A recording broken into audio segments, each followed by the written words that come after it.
zaman sekarang ini kan sangat anti banget nih dengan triteos, baik triteos yang subordinat atau triteos setara begitu. Makanya mereka gotak-gatuk begitu. Jadi mencoba di kayak semacam edit sedikit Konsili Nisea begitu. Jadi makna is not ini dibuat blawur begitu. Is not ini ya sebetulnya tidak membuat terpisah, mereka tetap saling mendiami atau perikerosis satu dengan yang lain. Ya kenapa? Karena mereka itu ingin supaya tetap dianggap ini loh, yang homoousios Cerberus itu loh. Gitu. Padahal tuh Athanasius tuh paham. Athanasius itu triteos yang setara atau consubstantialem patri. Gitu. Atau conglorificator. Gitu.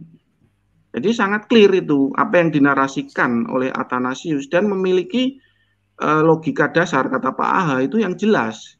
Tujuannya apa? Tujuannya untuk ke level berikutnya setelah eksegesis hakikat Allah, ke level berikutnya di dalam mendoktrin murid-muridnya tentang inkarnasi.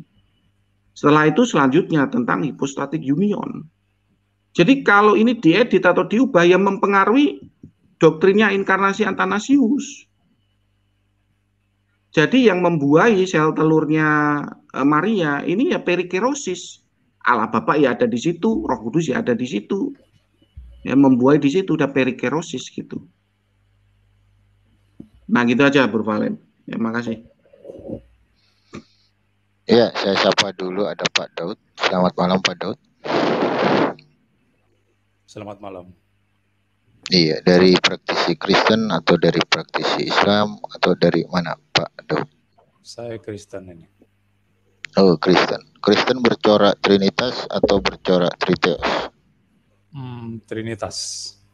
Woi, pertanyaan Valen itu gak relevan Pak. Itu cuman Triteos tuh mungkin Pak Jody langka ini orang seperti Pak Jody. Jadi nggak perlu ditanya lagi. Triteos. Pak Triteos yang mengenal Trinitas ada berapa banyak sih Pak Jody kira-kira? 1 juta orang ada nggak? Satu masih di sini. Kalau yang anut Triteos bukan jadi nggak usah ditanya gitu loh. Nggak usah ditanya. Jadi gini Pak Antonius, ini satu aja udah bikin ketar-ketir ya, apalagi ada 10 kan gitu. Kalau yang anut Triteos bukan hanya Pak Jody, ada lagi di Indonesia. Siapa Pak? Dia adalah Dr. Suhento Liau. Nah, tapi saya dengar narasinya enggak juga loh. Suhento Liau itu Trinitas bukan Triteos. Iya. Cuman dia menggunakan kata terpisah gitu loh. Dia mengklaim Trinitas itu yang didebat. Tetapi klaimnya itu tidak diikuti oleh penjabaran secara detail dia. Memang dia mengatakan dirinya sebagai Trinity, tapi ketika dia menjelaskan bagaimana Trinity itu jelas dia Triteos di situ. Karena dia mengatakan Bapa itu terpisah dari anak. Iya, dia mengatakan Bapa terpisah. Tapi jadi dia tetap Bapa mengutus anaknya ke dunia, anaknya sudah tidak di surga lagi. Lalu ketika anak di dunia, bapaknya sudah tidak berada di samping anaknya lagi. Oh, kenosis itu. Lalu dia pakai Roh Kudus ada di sebelah sana, di tempat yang lain. Jadi ada keterpisahan secara tempat di situ, lokasi. Oh ini Pak Albert Rumampu Bro Valen. Iya. Iya Pak Albert.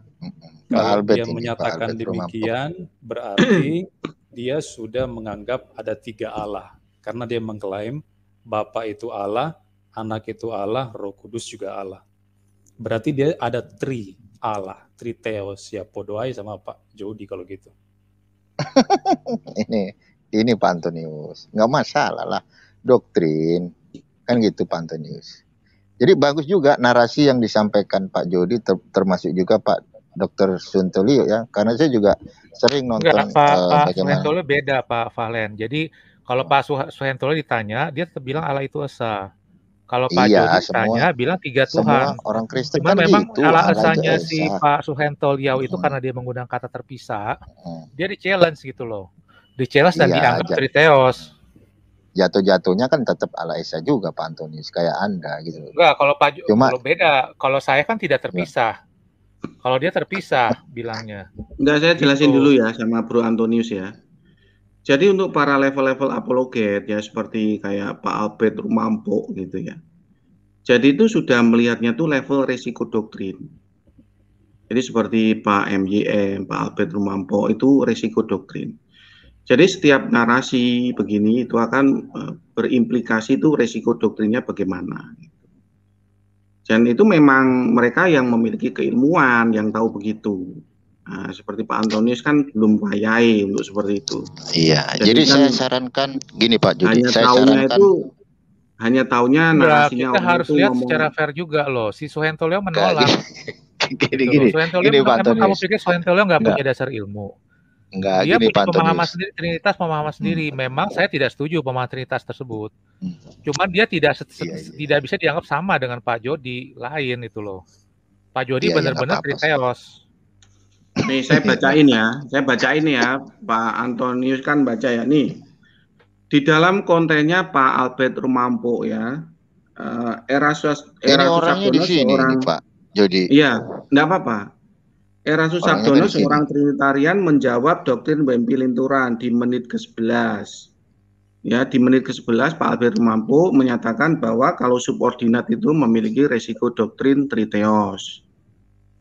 Ini orang-orang apologet yang sudah sekolah ini Pak Antonius yang tahu begini. Kalau belum ya saya paham itu resiko doktrin. Saya nggak bilang itu bukan nggak ada resiko doktrin. Itu dengan pernyataan Suhento Leo itu akan timbul pertentangan gitu loh. Karena itu konsekuensi dari dia bilang keterpisahan itu kan bisa konsekuensi Triteos ya.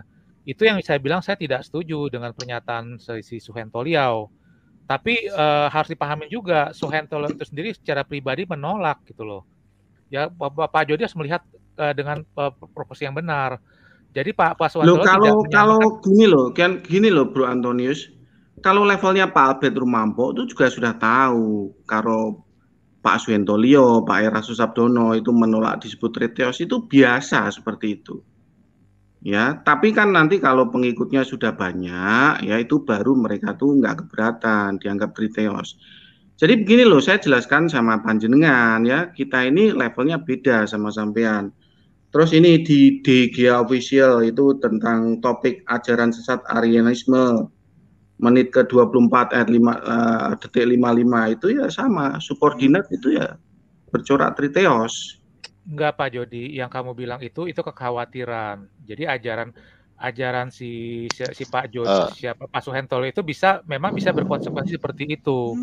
Itu kekhawatiran dari yang lain-lain gitu. Tapi tidak gini loh, kita nggak bisa menjudge bahwa dia sedang berbohong juga nggak bisa juga gitu loh. Mungkin aja dia itu bukan berbohong gitu. Ya, itu hanya semacam trik. Ya sama aja. Semacam trik ya. Karena kan pengikutnya baru sedikit ya. Bisa ya dia bilang Allah itu esa Pak Jody gitu. Kalau kamu bilang itu sama aja dia mengatakan sama aja kamu mengatakan dia berbohong kan begitu. Itu biasa para teolog itu. Iya, biasa itu artinya berarti biasa berbohong ya, gitu loh. Tidak terbuka terhadap doktrinnya saat pengikutnya masih sedikit itu biasa kayak gitu. Iya, berarti berbohong maksudnya gitu. Makanya sebelum dia tuh membesar, kamu tuh belum sampai ilmu kamu seperti itu, nggak ngerti. Alah, nggak usah pakai bersembunyi di balik ilmu itu bisa dicerna. Makanya, lo menurutmu apa yang dilakukan Pak Albert Rumampo? Goblok kamu tuh. Goblok apanya? Itu apa yang saya bilang benar. Itu dia pakai kata Allah itu esa. Kamu jangan ngejudge dia. Memang betul. Saya setuju dengan Pak Albert. Kamu jangan salah paham. Kamu yang goblok. Tentang Pak Jody, kamu yang goblok Pak Jody. Kamu yang goblok. Saya kan kamu yang goblok Pak Jody. Saya kan nggak bilang, saya kan udah bilang, saya juga nggak setuju gitu loh. Saya juga khawatir dengan statement-statementnya si Suhento Leo gitu, yang bisa punya konsekuensi itu. Harus dilihat dong kata-kata saya. Ya kalau kamu khawatir ya lakukan sesuatu, jangan goblok begitu. Lakukan sesuatu apa? Ini saya seperti Pak Albert Rumampo ini. Saya mendebat kamu aja tuh udah saya melakukan sesuatu supaya kamu tidak menyesatkan orang gitu loh. Khawatir dengan Pak Suhento. Gitu. Saya lebih saya khawatir. Tapi kamu juga saya juga gini loh. Tahan dulu. Ini saya sendiri juga muncul di tempatnya Valen karena ada kamu gitu loh. Saya nggak mau Valen aja udah menarasikan Trinitas nama Triteos, itu penyesatan itu. Ya, Trinitas itu subordinat Tertullianus. Oh enggak, salah. Itu Trinitas Tertullius. Kamu jangan kacau-kacaukan. Yang iman Kristen bukan yang Tertullius, Tertullian. Itu udah dibahas. Credo Nikea Konstantinopolitan. Ya, kamu sebentar jangan dulu. bilang itu ngawur pada itu udah dibahas 4 jam Tertullius itu pada saat pertama kali dia berapologetik melawan bidah praksia. Itu belum mature ya. Saya ke ini dulu. Kamu bilang Trinitas Kristen itu seperti itu, dulu, Pak beda. Gantian dulu ngomongnya. Saya ke Pak Albert. Udah saya tunjukin Rumampuk data dulu. kan kemarin. Iya. Nikea Konstantinopel itu dianut oleh siapa aja. Kok Pak Jody masih berbohong gitu loh? Bilang bahwa Kristen itu. Iya, sabar dulu. Trinitas Tertullianus itu subordinat. Itu awal-awalnya, paham nggak Pak Jody? Bodoh sekali kamu nggak usah menipu.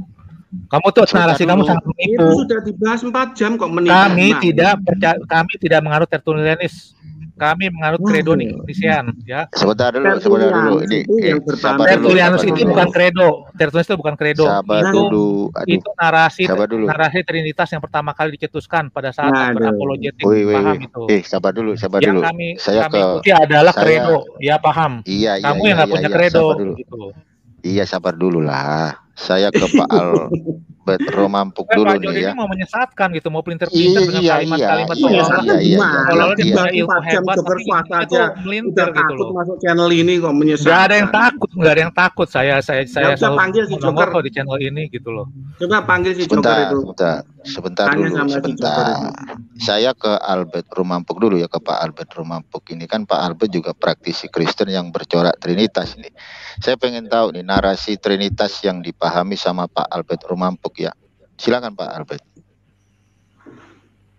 Oh, maksudnya gimana nih?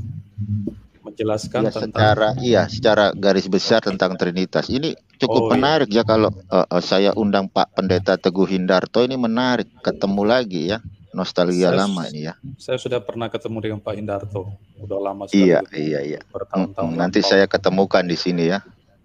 Oke, lanjut Pak Albert Rumampuk terkait masalah Trinitas. Paham Trinitas ini kan banyak dari sekian banyak orang Kristen secara objektif kan belum mengerti banget tuh Pak Albert. Jadi di sini saya mencoba untuk kepada Pak Albert yang selaku Kristen yang bercorak Trinitas menjelaskan paham Trinitas itu seperti apa menurut Pak Albert Rumampuk. Silakan Pak Albert. Jadi secara ringkas saja ya. Jadi Trinitas itu Tri itu kan 3, lalu yang tunggal. Tri itu apa? Person, pribadi. Yang tunggal adalah hakikat atau esensinya. Kenapa kita percaya kepada hal itu, 3 pribadi dalam satu hakikat? Karena kita merujuk kepada teks-teks suci dalam Alkitab. Memang betul bahwa kita juga mengacu kepada bapak-bapak gereja di abad-abad awal seperti yang Pak Jody sampaikan tadi. Tapi terus terang bahwa pandangan dari bapak-bapak gereja awal itu memang ada benarnya, tapi belum lengkap. Karena zamannya mereka itu beda dengan kita. Seperti sekarang yang penuh dengan perdebatan doktrin, kayak ini saja kita sudah berdebat mengenai triteos lah, segala macam. Nah pada masa itu belum serame seperti kita ini. Jadi untuk merumuskan Tritunggal itu agak sulit pada masa lampau. Sekalipun mereka juga ada benarnya bapak-bapak gereja itu. Mereka sudah menyinggung tentang trias. Theophilus dari Antioquia itu sudah menyinggung tentang kata itu. Lalu Tertullianus juga dan seterusnya. Athanasius dan seterusnya. Nah kenapa kita baca Tritunggal? Pertama, karena Alkitab menunjukkan ada ketunggalan dalam diri Allah. Alkitab berbicara tentang ketunggalan Allah. Shema Israel kan sudah kita hafal semua, Ulangan 6 ayat 4. Tuhan itu esa. Dan di Korintus, di Raja-Raja juga ada. Yang kedua, Alkitab tidak hanya bicara tentang ketunggalan Allah, namun juga kejamakan tertentu di dalam diri Allah. Kenapa ada kata tertentu? Jadi kita tidak boleh sembarang menafsirkan kejamakan apa itu. Tertentu ini maksudnya apa? Misalnya dalam Kejadian 1:26 ada kata kita. Itu jamak. Lalu Kejadian 3, Kejadian 11, dan seterusnya. Ada kejamakan tertentu dalam Allah. Tapi memang di dalam perjanjian lama, kita belum menemukan secara eksplisit yang jamak itu apa. Walaupun secara implisit sudah bisa dieksplor di perjanjian lama, tapi tidak seketat di dalam PB. Nah tadi ada 3 itu apa pribadinya. Nah itu dicatat dalam perjanjian baru, misalnya Ibrani 1 ayat 8. Tentang anak, ia berkata, tahtamu ya Allah, tetap untuk seterusnya selamanya. Jadi Bapa ini berbicara kepada anak. Jadi ada menunjukkan dua hal di sana, dua tertentu di sana. Apa yang tertentu? Makanya para teolog memahami, oh kalau begitu ada dua pribadi di sana, karena yang satu bisa ngomong kepada yang lain. Bapak ngomong kepada anak, tahtamu ya Allah. Maka memunculkan kesimpulan, oh berarti ada dua pribadi. Bapak dan anak itu pribadi yang berbeda, karena yang satu bisa bicara kepada yang lain. Di dalam perjanjian lama juga sebetulnya sudah ada, misalnya dalam Kejadian pasal 19, dikatakan Yahweh itu menurunkan hujan belerang dan api atas Sodom Gomora berasal dari Yahweh, dari langit. Jadi seakan-akan ada dua Yahweh di sana, dibicarakan di sana. Nah, dari ayat-ayat itu adanya ketunggalan dan kejamakan, misalnya juga di dalam Yohanes 3:16, Bapa itu mengutus anak. Ketika Bapa mengutus anak, berarti ada dua tertentu di sana. Apa di sana? Para teolog menyimpulkan, oh berarti ada dua pribadi, karena yang satu itu bisa mengutus yang lain. Nah, dari hal-hal itu, karena adanya ketunggalan dalam diri Allah, lalu Alkitab juga bicara kejamakan tertentu dalam diri Allah, maka kesimpulannya adalah berarti dengan demikian kitab suci Kristen itu percaya pada tiga pribadi. Karena Roh Kudus juga berpribadi. Kenapa? Karena dia bisa didukakan, dia bisa mengajar, dia menginsyafkan manusia akan dosa-dosanya. Dia juga suatu pribadi. Dengan demikian disimpulkan berarti ada tiga pribadi di dalam Allah, tetapi tetap di dalam satu hakikat. Karena kita tidak bisa menyimpulkan triteos di sana, tidak bisa. Walaupun Alkitab menyatakan Bapa adalah Allah, Anak adalah Allah, Roh Kudus adalah Allah, tapi tidak bisa disimpulkan triteos. Kenapa? Karena itu melawan sema Israel tadi itu. Allah itu esa, tidak bisa. Walaupun Alkitab menyatakan ada tiga Allah, tetap ketiganya adalah esa, satu. Jadi yang esa di sini apa? Hakikatnya. Jadi kira-kira begitu, Pak Valen. Oh ya, cukup menarik ya. Jadi semua terkait masalah Trinitas itu sebenarnya tidak lepas dari pendekatan Bapak Gereja yang memakai narasi filsafat dengan mengkutip narasi, contoh kayak Theophilus ya. Theophilus itu kan mengambil satu narasi di dalam kitab Kejadian. Jadi ada bentuk eksegesis gitu Pak Al. Agak ribut suaranya nih. Saya ulangi lagi ya. Jadi terlepas dari semuanya itu, paham doktrin Trinitas itu kan pendekatan dari Bapak Gereja. Contoh misal kayak Theophilus mengambil satu narasi dalam kitab Kejadian. Apakah semua itu berangkat dari pemahaman Bapak Gereja yang mengambil narasi di dalam kitab Kejadian dan mengeksegesis bahwa di sana dinarasikan ada suatu identifikasi terkait masalah Trinitas dalam bentuk suatu narasi eksegesis gitu Pak Albert? Silogisme itu Valen tadi saya udah bilang. Nah, esa tapi ada silogisme pembedaan. Ya enggak, ini maksud saya terkait masalah Trinitas ya. Contoh kayak Theophilus, saya kan bertanya kepada Pak Albert tuh melalui pendekatan Bapak Gereja yang berbicara tentang Trinitas. Contoh kayak Theophilus, salah satu Bapak Gereja kan mengambil satu narasi di dalam kitab Kejadian. Apakah Bapak Gereja mengeksegesis ayat tersebut dengan satu motif bahwa di sana ada satu identifikasi berbicara tentang Trinitas? Iya, gimana kelihatannya begitu. Oh, berarti mengeksegesis ya. Karena Theophilus itu ya dia itu orang pertama yang menggunakan istilah trias untuk Allah, dia orang pertama. Bukan Tertullianus sebetulnya. Yang menyinggung pertama itu adalah Theophilus. Dia menggunakan istilah trias di sana. Nah, dia menggunakan Kejadian pasal 1. 3 hari yang pertama dari kisah penciptaan di Kejadian 1, dia mengatakan itu ada tipe-tipe Trinitas di sana. Trias, yang disebut sebagai trias dari Allah. Dan firman-Nya dan hikmat-Nya. Tetapi memang seperti saya katakan tadi, Bapak Gereja itu tidak sempurna menggambarkan Trinitas pada abad-abad awal itu. Karena zamannya beda dengan kita. Beda. Mereka itu belum lengkap seperti kita sekarang ini. Tetap ada kelemahan-kelemahan tertentu di dalam Bapak Gereja. Karena belum ada distingsi yang ditekankan di sana. Belum belum ada distingsi pembedaan yang ditekankan di sana oleh para bapak gereja.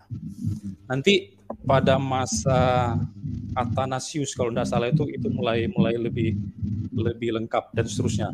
Bapak-bapak Kapodokia mulai mengajarkan perikoresis dan seterusnya sampai kita sekarang baru kita bisa memahami lebih lengkap berdasarkan teks-teks Alkitab gitu. Memang kalau kita mau merujuk kepada bapak gereja bisa, tidak masalah, kita tidak persoalkan. Berbeda dengan Pak Suhento Liau, dia nggak mau pakai bapak gereja. Dia mengatakan bapak gereja itu sebagai setan-setan gereja. Memang dia anti sekali sama bapak gereja. Sama seperti Joshua Tewu, termasuk Pak Ersus Sabdono yang tidak mau mendasari pada bapak-bapak gereja. Mereka bertiga itu. Tapi itu keliru, karena bapak-bapak gereja juga penting untuk kita pahami konsep mereka. Tapi walaupun demikian, belum lengkap apa yang mereka pahami. Begitu. Iya, oke. Menarik ini ya. Kalau kita nyambung dialognya enak Pak Antonius ya. Oke, saya kembali ke Pak saya Jody. tanya Pak Albert ya. Oke. Itu memang dari dulu saya pengen tahu ya, kenapa Athanasius memakai kata isnot dan belum perikerosis, sedangkan Bapak Kapadokia sudah memasukkan perikerosis di dalam isnot itu. Nah ini kan sebetulnya juga termasuk apa ya, sedikit mengandung apa ya, editan begitu menurut saya ini ya. Gimana Pak Albert jelaskan ini? Setahu saya Athanasius sudah mulai bicara tentang perikoresis. Waktu dia bicara tentang hubungan antara firman dengan Bapa, dia sudah memasukkan perikoresis di sana itu. Cuman saya sudah lupa kutipannya itu, tapi setahu saya dia sudah sempat menyinggung sedikit tentang hubungan Bapa dan Anak yang saling. Oh, yang saya bahas itu tentang Pak, tentang isnotnya di apa itu loh, diagram itu loh. Isnot itu loh. Oh, isnot ya. Bukan memang. Di dalam penyertaan ya, penyertaan Tuhan bukan. Jadi kita itu kita di pahami. Indonesia itu kan ada isnotnya itu. Kan itu isnot kan berarti kan secara inkarnasi kan memang fully Son of God gitu loh. Makanya dipakai isnot gitu. Mengapa itu kalau ada perikerosis di situ terus gimana itu inkarnasinya nanti? Mengapa kita pakai isnot? Karena saya sudah bilang tadi kan, Bapak memang bukan Anak, bukan Roh Kudus bukan Bapak. Kenapa? Karena tadi seperti saya katakan, ada satu pribadi yang mengutus pribadi yang lain. Waktu Bapak itu kan dia mengutus Anak, Yohanes 3:16, 17 dan seterusnya.